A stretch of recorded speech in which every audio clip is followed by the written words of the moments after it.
can be changed. You know, if you have the garbage can by your desk underneath, let's say, by your right leg, and you move it to your left leg, for a period of time, you'll be throwing paper on the floor by your right leg because it's just an unconscious, habitual, that's how I take care of my garbage. You've had this experience, we imagine. Yes. This is the same thing. You're going to retrain yourself so that the idea of safety is a completely new encounter. So that when you get triggered, the triggered state is not, oh, I'm in jeopardy, but oh, here's an opportunity. And this is done by spiritual choice, by consciousness, and by practice. Because habitual response is ingrained. Yes? And it's also culturally reinforced. And now that you've let go of the rope and are spiritual free agents, we're really starting to experience more and more how optional it is for you to participate in cultural habitual responses, and how powerful it is for us to help you detach from cultural habitual responses whenever we can. Because the cultural habitual responses are so tsunami-like that even if you're willing to stand up in front of the tsunami and say, I'm not doing it, it's almost physically impossible for you, biologically. Mm-hmm. So we have to short-circuit the biology enough to take that whole optional experience off the map, off the table, and give you another route you can go down as spiritual free agents in order to revamp your experience of your safety. And this is not something that's hard. It's something that actually just requires a little bit of attention and some perseverance, which all of you are capable of. So this is how it goes. Trigger, and immediately upon being triggered, ask the question, am I actually unsafe? Or am I actually in physical jeopardy? Because your adrenals and all your other biological systems are pumping you full of the fight or flight response so that you can actually do something physically to respond to the trigger.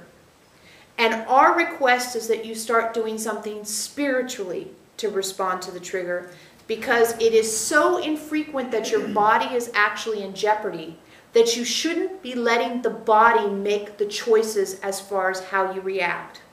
You see that? Yes. So are you saying when almost all triggers are about safety for our human body? Yes. Well, safety, which of course immediately hops into fear of getting dead.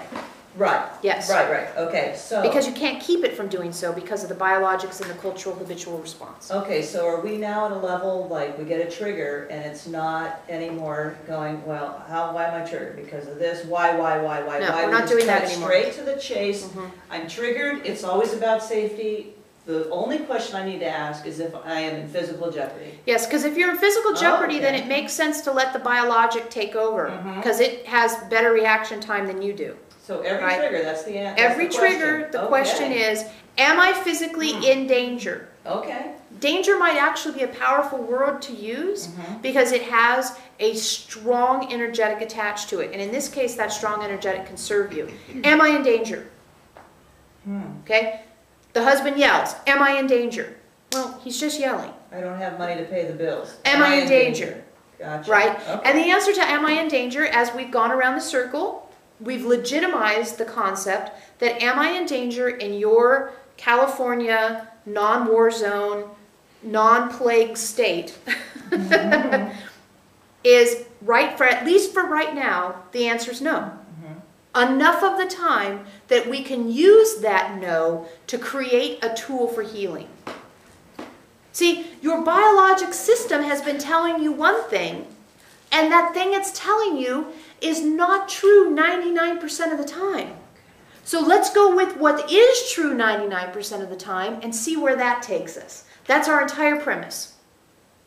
So what the trigger comes in, am I in danger? I'm not in danger. And by danger we mean, am I likely to lose my physical life at this moment? No, I'm not getting dead here. So once you do that, you're disentangling the biologic from you, from the, well, it probably doesn't just turn off, but you're changing gears. Am I in danger? No. What am I learning? Remember last week we talked about what is this moment showing me? So those are questions you can ask. What is being revealed? What is this showing me? How am I healing? What is this moment like?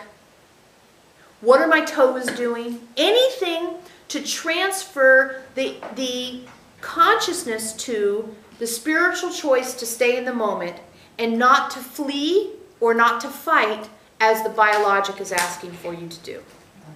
Does that make sense to everyone? Yes. So all this is doing is shifting the biological response. So that's this tool, is just to shift that. It's taking advantage of the fact that you're not in physical danger at least 99% of the time. And so the body should not be telling you you're in danger 100% of the time. Gotcha. There's a big window of opportunity here of unused resource that we want to use for healing. Why not? So the body's instinct of fight or flight is really blocking us from being able to experience a lot of wondrous things, isn't it? Yeah, because the body says, you get a trigger, and the body says, fight or flight, because it's feeling in jeopardy. And then you tend to go into a habitual place which takes you into the past or into fear of the future. Like, what's going to happen? Or, I remember when this happened before, right? And you lose yourself out of the moment with the biology telling you how it should be. But what the biology is trying to do is keep you alive. If the truth of the moment is, I'm not likely to die, then anything you're doing over here with the biology is a waste of opportunity. So if you have a trigger, let's say the husband yells at you. The husband yells at you, you say, am I in danger? No, he doesn't hit, he just yells. Maybe I'm psychologically a little bit in danger, but we're not in danger of getting dead in this moment, right? Yelling husband, am I in danger? No. What is this moment showing me? This moment's showing me that I'm standing here and this man is yelling at me. What do I want to do about my participation in this moment? You see, because instead of going to, God, he's yelling again. What could I have done differently? Oh God, what's he going to do? Is he going to leave me? Or how am I ever going to fix this? You know, any of that sort of stuff, which we imagine you know where we're going with this, right? Instead of all this, you're here saying, what is this moment showing me? And when you can stay in that moment and stay on what it's showing me, then you don't go into habitual response, that fear that, what's going to happen, what's going to happen, what's going to happen. And you don't go into the whole DNA-driven, if he leaves me, how will I survive? I'm going to get dead that way. If I don't get dead this way, I'll get dead that way. Now, some of this, for some people, is really unconscious. But you've all been doing so much work in consciousness studies that you realize what's going on. So since you're aware of what's going on, let's use it for healing.